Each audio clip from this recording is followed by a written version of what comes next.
কৃত্রিম বুদ্ধিমত্তা বা এআই এর উপর বাড়ছে মানুষের নির্ভরশীলতা। চাহিদা বিবেচনায় দ্রুত উন্নত হচ্ছে এআই প্রযুক্তি। নিত্য নতুন অ্যাপ্লিকেশন তাক লাগিয়ে দিচ্ছে বিশ্বকে, যে কারণে খুব দ্রুত বড় হচ্ছে এআই সংশ্লিষ্ট খাত, যার ফলশ্রুতিতে প্রযুক্তি জগতের অন্যতম নিয়ন্ত্রক দেশ দক্ষিণ কোরিয়ার পুঁজিবাজারে এই খাতে বিনিয়োগ বাড়ছে। দেশটির পুঁজিবাজারে বড় বিনিয়োগকারীদের যারা ঝুঁকি নিতে পারেন তারা নতুন এই খাতে বিনিয়োগে আগ্রহ দেখাচ্ছেন। সামনে বিনিয়োগ আরও বাড়বে বলে মনে করছেন বাজার বিশ্লেষকরা।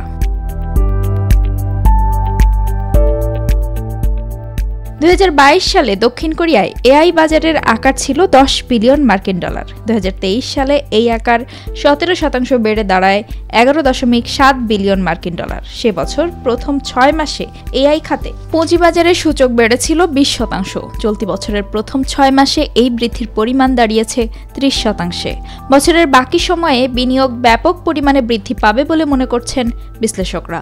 এশিয়ার বৃহত্তম বিনিয়োগ ব্যবস্থাপনা প্রতিষ্ঠান ফেংহের প্রধান বিনিয়োগ কর্মকর্তা ম্যাট হু বলেন, বিনিয়োগকারীরা মনে করছেন গত 1 বছরে এআই এর প্রতি মানুষের আগ্রহই প্রযুক্তি জায়ান্ট এনভিডিয়ার মূল্য 3 গুণ বাড়িয়েছে, যে কারণে এশিয়াতেও এআই খাত জনপ্রিয় হয়ে উঠছে বিনিয়োগকারীদের কাছে।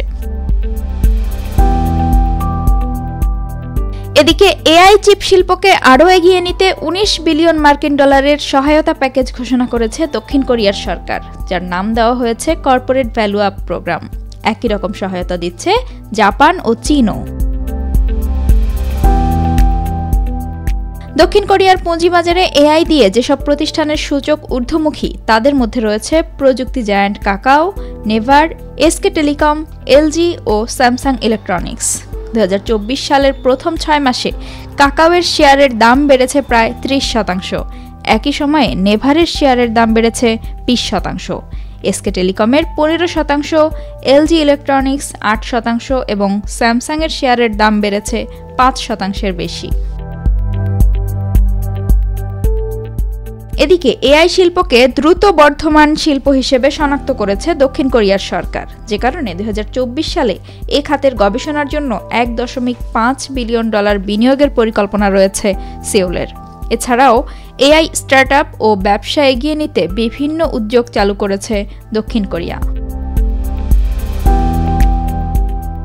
এদিকে এশিয়ার দেশগুলোর পুঁজিবাজারে এআই খাতে হেজ ফান্ড বাড়ানোর চেষ্টা করে যাচ্ছে ব্রিটেনের বিনিয়োগ ব্যবস্থাপনা প্রতিষ্ঠান ম্যান গ্রুপ, সিঙ্গাপুরের ফেংহে ফান্ড ম্যানেজমেন্ট, হংকংয়ের ক্লাউড আলফা ক্যাপিটাল ম্যানেজমেন্ট এবং ইস্ট ইগল অ্যাসেট ম্যানেজমেন্ট। প্রতিষ্ঠানগুলো মনে করছে সামনের দিনগুলোতে পুঁজিবাজারের শীর্ষ খাতের তকমা পাবে এআই খাত।